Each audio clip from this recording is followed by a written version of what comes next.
这是点了，各位观众朋友，大家好，欢迎您收看藏人行政中央电视台本周西藏华语节目，我是主持人卓玛。本期的主要新闻有：达赖喇嘛尊者下塔德里西藏儿童村青年旅社，司政洛桑桑格出席无误愿景青年论坛新闻发布会。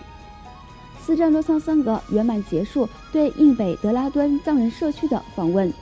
BBC 公布第11世班禅喇嘛模拟成人肖像，引发世人关注。藏人行政中央举行第11世班禅喇嘛诞辰30周年官方庆祝活动。欧洲议会敦促中国不要骚扰欧盟领土上的藏人和其他族裔。下面请看详细内容。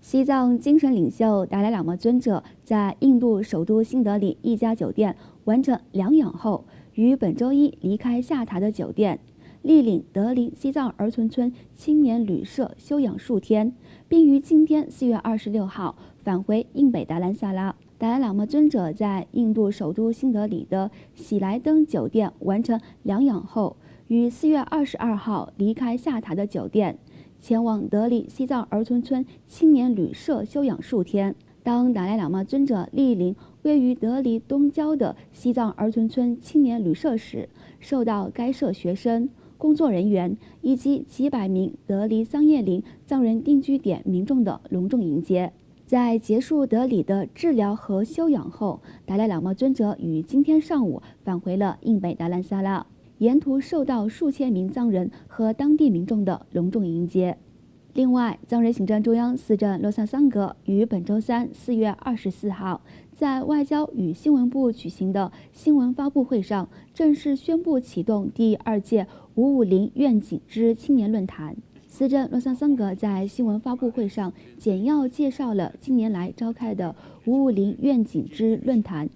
550愿景之政治论坛、青年论坛和流亡藏人社区复兴论坛等，并强调了即将在达兰萨拉召开的第2届青年论坛的重要性。藏人行政中央外交与新闻部即将于今年8月16号至19号在印北达兰萨拉召开第2届550愿景之青年论坛。该论坛将邀请来自世界各地的近100名藏人青年，共同探讨藏人行政中央推出的550愿景，规划西藏的政治前途，加强西藏的自由运动。此外，藏人行政中央司政洛桑桑格于4月17号开始对印北德拉敦藏人社区展开为期6天的访问行程后，圆满结束了此次德拉敦藏人社区的各项访问行程。司政洛桑桑格在访问印度北阿凯德邦德拉敦流亡藏人社区的各个藏人定居点，向民众发表讲话时，谈到了藏人行政中央所实施的各种发展举措，包括社会与经济发展，以及提升流亡藏人学校的教育质量等。司政洛桑桑格还简要介绍了印度政府颁布的2014年流亡藏人社区复兴政策，并强调藏人行政中央对印度各地的藏人定居点，特别是北阿凯德邦境内的藏人定居点未来发展方面的重视。另外，在自幼被中共当局劫持至今且下落不明的第11世班禅喇嘛更登确济尼玛30周岁诞辰日来临之际，英国广播公司 BBC 于本周三4月24号的一档节目中公布了一幅由一名英国法医艺术家制作的更登确济尼玛成人模拟肖像，引发世人对失踪班禅喇嘛的关注。在第11世班禅喇嘛更登确济尼玛30岁诞辰日来临前夕，国际西藏网络委托从事法医工作的艺术家模拟制作肖像，展示了第11世班禅喇嘛更登确济尼玛30岁的面貌，引发了支持西藏团体和许多关心这一问题和相关人士的高度关注。同样，英国广播公司也以这一议题制作了长达4分钟左右的视频，并在英国广播电台 The One Show 节目上播出，名为《班禅喇嘛在哪里》。另外，本周四4月25号，藏人行政中央在印度北部达兰萨拉的大乘法院举行第11世班禅喇嘛更登确吉尼玛诞辰30周岁及缅怀十世班禅仁波切的庆典，数千名藏人和支持者出席了活动。藏人行政中央司政洛桑桑格在庆典上向民众发表讲话时指出，十世班禅喇嘛是西藏众多英雄中的特殊人物，因为他不顾自己的安危，写下了反映西藏真相的7万言书，成为记录中共恶行的重要且有力的证据。司政洛桑桑格还强调，未来中共对西藏宗教领袖转世事务的任何干预行为都将是不合法、不合理的，而且无法被藏人所接受。司政洛桑桑格也祈愿第11世班禅喇嘛健康长寿，尽快获得自由，并如上一世班禅喇嘛一般，对西藏的宗教与文化发展做出巨大的贡献。印藏友好协会主席阿杰辛格先生作为此次活动的主要嘉宾，表达他对第11世班禅喇嘛获得自由的深愿。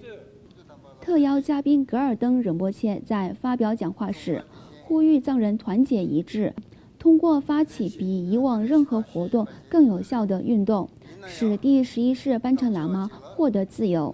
而十世班禅喇嘛突然圆寂的真相也必将公众于世。西藏人民议会副议长易西平措致辞时详细回顾了十世班禅喇嘛的生平，以及突然圆寂后寻访转世灵童的经过，并强调第10世班禅喇嘛不仅是西藏人民的精神领袖，也是西藏人民在中国统治下被剥夺基本权利时坚实的后盾之一。与会的印度南部扎西伦布寺的代表纳钦仁波切在感谢藏人行政中央通过在联合国人权理事会、联合国儿童权利委员会以及国际社会提出班禅喇嘛被中国劫持问题的同时，指出中国干涉宗教领袖转世事务的目的是企图消灭拥有悠久历史的藏传佛教和西藏文化。在当天的庆典活动结束后，西藏展览馆展出了缅怀第10世班禅喇嘛的特别摄影展。请继续收看今天的最后一则新闻。欧洲议会于上周四4月18号通过了一项关于中国人权状况的决议，该决议包括中国境内的宗教和少数民族的情况，并敦促中国不要骚扰欧盟领土上藏人和其他弱势民族。此次欧洲议会通过的决议涵盖了中共侵犯人权的问题，特别提到了藏人、维吾尔人、哈萨克人和基督徒等的人权状况。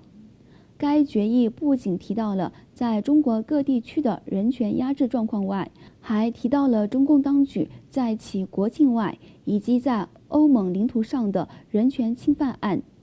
根据上述人权案件，该决议呼吁欧盟成员国禁止中共在海外各地，包括欧盟境内，开展骚扰和歧视，特别是对海外藏人或其他民族社区成员等举办的各项活动。决议在呼吁中国政府基于互惠允许欧盟各国进入西藏的同时，更进一步敦促欧盟机构认真考虑进入西藏的问题，以履行欧盟中国签证便利化协议。